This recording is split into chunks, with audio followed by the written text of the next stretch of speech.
For the best in eyewear, call Dr. Leeks Optometry.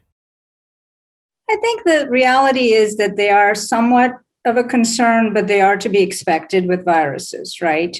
So viruses change over time because we have so much of the COVID-19 virus circulating in communities in the United States. We see that there are changes going on, and that's basically what these variants are.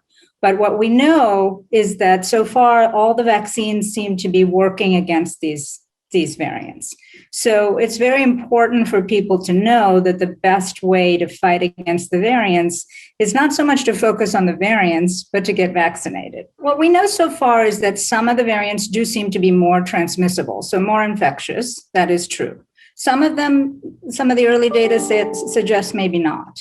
The severity is still being reviewed by the CDC. They have not said that the variants are causing more severe disease.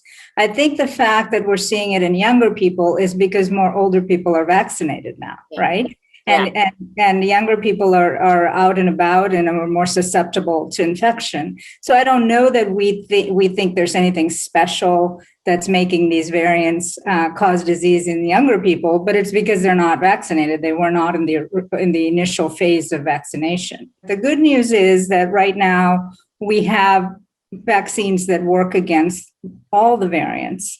And so when you think back to where we were last year at this time, we didn't have any vaccines, right?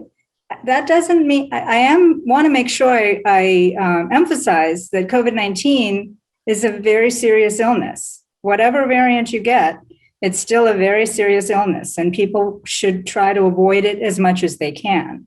So it's really important for people to kind of focus on what's important. We want to answer everyone's questions, and the variants, I think, do cause people to ask questions, which is very reasonable. But really, the focus should be on trying to decrease the amount of virus and focus on vaccines.